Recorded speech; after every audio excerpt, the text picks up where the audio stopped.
Currently unpacking. It's 11:13 p.m. I'm gonna wake up so late tomorrow, but it's whatever. F125, 99%. Virgin Island dirty looks. You see, the F1 games used to load straightforward. This is like probably 7 different background processes on my PC. Not even an exaggeration. Yes, I will suffer. I don't care. Someone sponsor me. NordVPN. I need a new graphics card. Oh, there you go. We're loaded in now. It's the wrong resolution. Like every time you load up a new game. Why do games do this? Why do they always load up in the wrong resolution? That took us a billion years of setting up, but we're now in the menu of F125 with Piastri, Hamilton, and Sainz in the front 3. Last year it was Verstappen, Norris, and Leclerc. He looks like he's like a mixture of Jelly and Willany. Shut up, Natalie. I know how this goes. I played last year's game. You were on last year's game too. And okay, finally. Okay, are you done? Oh, for crying out loud. F1 fan zone. Well, of course. This is taking a million years. Why do I this is useless. Okay, we'll use a Ferrari. Choose your driver. Oh gosh, that's an unfortunate face scan. Oh, who is that? Oh no, Yuki, you're gonna give me nightmares, George. That looks alright. Anton, that does okay. Stroll. They actually gave him nice hair. Did you see his hair after the Monaco Grand Prix? Alonso. Oh, Gasly. Oh, Doohan, mate. What is that thing? Oh, gosh. That's probably just my low graphics. Lawson does not look like that. I guess they scanned him with his old hair. Hajar, Alba, and Sainz, Hulkenberg, Bortoleto, Latoya Jackson. You know what? Yeah, I love you, Latoya Jackson. Okay, so obviously, when you start a new F1 game, all of us hit the time trial first. F2, F1, obviously. What car do we choose? What's my favorite livery this year? It's the Racing Bulls, if you saw my gradings video. But obviously, we're going to be choosing the Ferrari. It's my second favorite livery behind the Racing Bulls. It's also my favorite team. And as is tradition, my own tradition at least, on every new F1 game... Oh, there's reverse tracks. We can try that out later. But on every new F1 game, I always load up Singapore because it's my home track, because I live here. I'm not Singaporean, but I do live here. I used Jollibee in the last video to say my nationality. I'm a Bianca... No, I don't really. I'm not really a big fan of her. I'm a Marlon Stockinger person. I don't have force feedback. Oh gosh. Control scheme. Stevie Nicks. Anyways, here we go. Time for our first impressions. We're gonna see when you break into turn 1. Okay. Oh gosh, it's more believable than F124. I haven't driven on the wheel since the F1 2013 video, so I'm gonna be really bad. It's not as pointy, I can tell you that. Oh, this is the terrible driving standards, worse than the Monaco Grand Prix. It feels more similar to F123, as you can see. I still have the F124 driving style, which I need to fix as we go along in this lap. Okay. I actually think nighttime looked better on low graphics. The sky is more believable. Oh gosh, damn it. Tag Heuer. Is turn 18, 19 flat? It's still flat. Okay.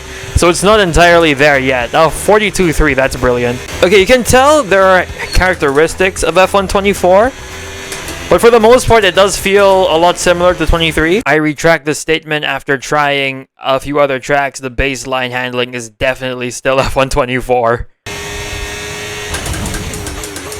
Oh, damn you. Ran wide there. Lifting off, I got too scared. No! Oh, you. You know what? I give up. We're not gonna get the 29. I'm rusty, okay? I've been sim racing in a good 3 months. Leave me alone. Let's do a race now. Midpoint of the video, be sure to subscribe. I'm trying to hit 10,000 by June, but it's probably not happening anymore. I might have to move that goal to July. And also, follow me on Instagram, because why not? Okay, I decided to do things a little differently, because normally I just load up a race and then go to the conclusion. No, I'm going to do this, talking about it more in depth, talking about features, all that good stuff. First, we're going to start about the handling, since the one we did just now, that wasn't a proper showing. My thoughts on the final handling after doing a few 35-50% races and also spending time in time trial. it feels a lot better than F124, I mean. Dare I say, it kind of feels better than 23 as well. F123 suffers from this thing where the tires have just way too much grip. But I like the fact that in F123, the cars actually feel pretty heavy. And suddenly in F124, they feel nimble and light again. Because again, you know, the 2022 regulation F1 cars are some of the heaviest F1 cars of all time. Which is why I found F122's handling pretty representative of the modern regulations, because it's heavy. They feel heavy. That's how the cars are supposed to be. This year, it doesn't feel heavy again. I'm sorry. If we have this handling with the heaviness of F123, I would like it a lot more. Braking? Okay, braking, I still don't really like the brakes. Come on, just take a page out of VRC's books. Look at how the brakes on that mod works. But what I don't like is that you can still throw it at some corners, like at Paratella and Imola. I just have to lift off when you have to brake for this in real life. Well, speaking of Imola, man, Imola feels amazing on this game. I didn't like it in in the past few F1 games. This year, Imola might be my favorite track on the game. I'm still quite slow in Imola. I can only manage 100 AI in Imola, but moving forward, obviously with the more time trial experience on this track, I can definitely improve my AI on Imola. But man, it feels so amazing, especially Variante Alta is a bigger challenge now. Before it was a challenge already, but it was more annoying.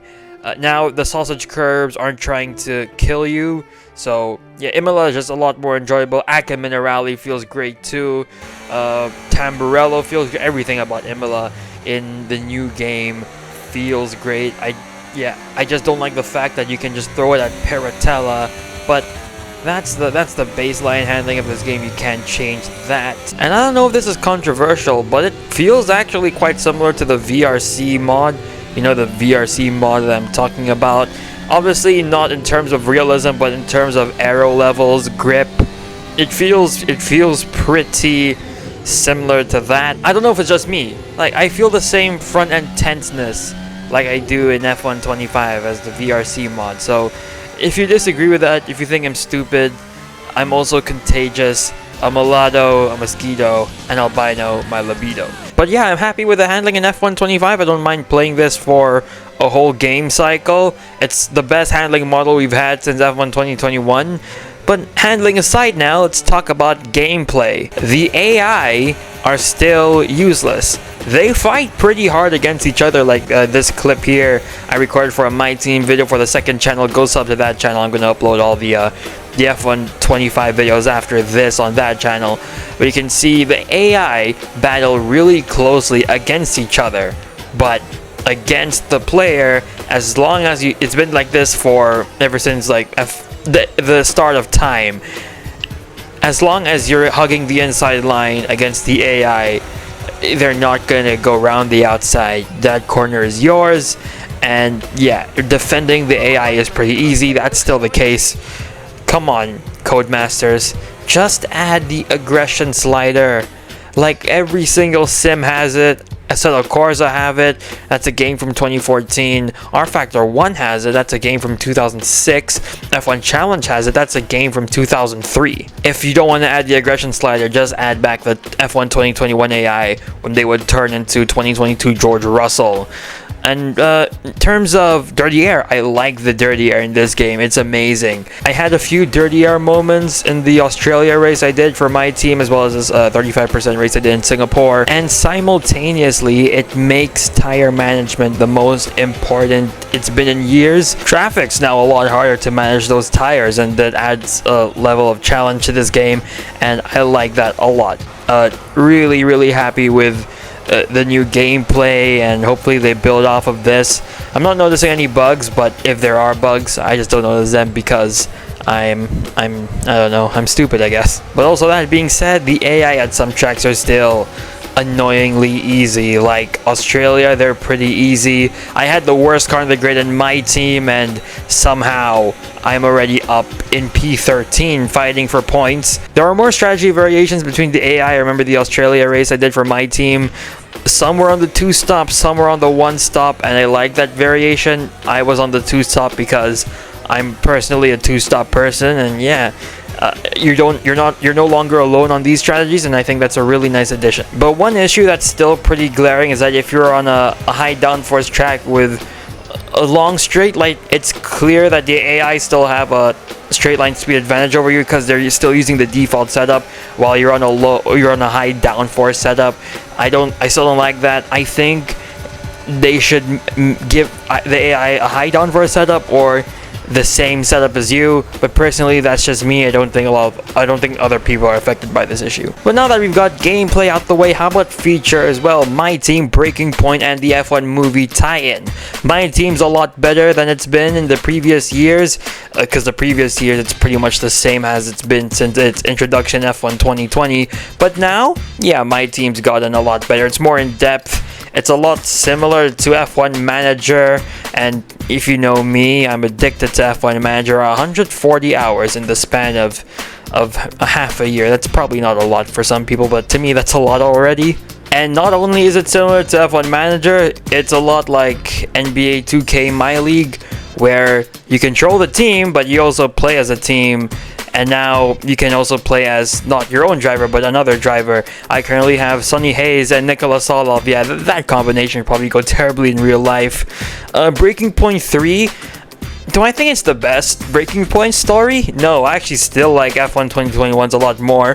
Probably because it felt more believable. It felt a lot more realistic. There's more elements from real life F1. Now it's more of a dramatized story, which I'm fine with it. But I could do with a lot less family drama. And a 28-year-old running an F1 team, that seems a bit weird, doesn't it? And this crash in Zandvoort, oh my gosh, what in the Britain 2014? And what happened to the player models during the CG scene? Look at Charles Leclerc and Kevin Magnussen, they look so weird.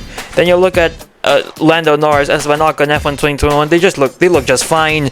Hamilton, Verstappen, they look amazing. I don't know what this is, man. And if there was to be another Breaking Point for F1 27, I highly doubt there will be one, but they didn't announce that this will be the last one.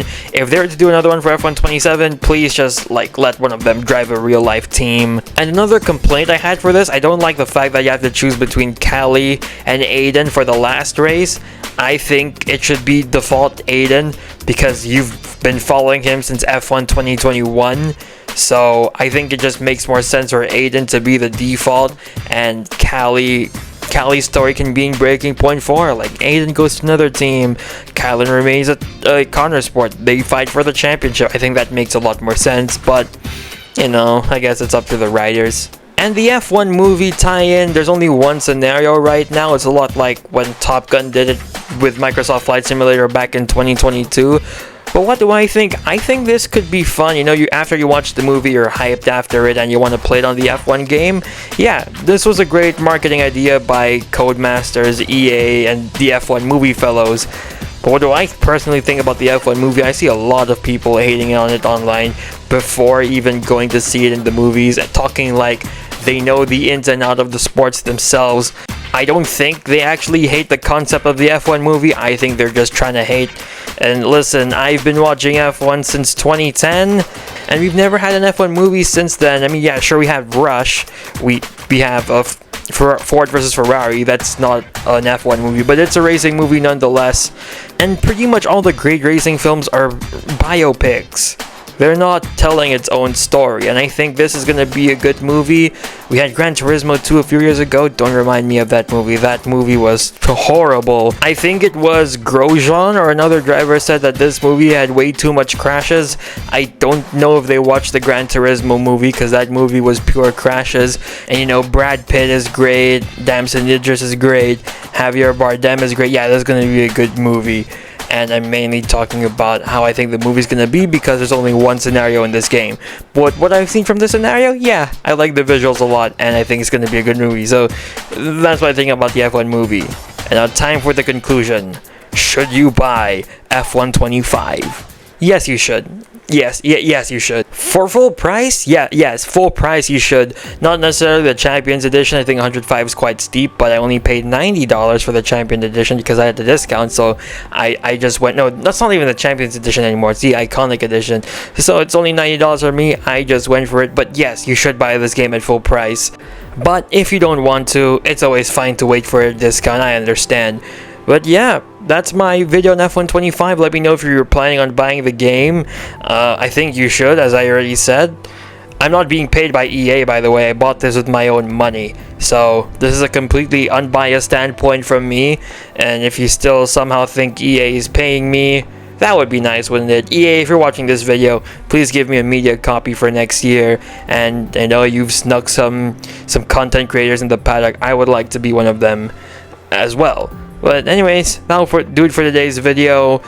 All the F125 or gaming content in general will be going to my second channel, so be sure to go check that out. But anyways, that'll do it, and goodbye.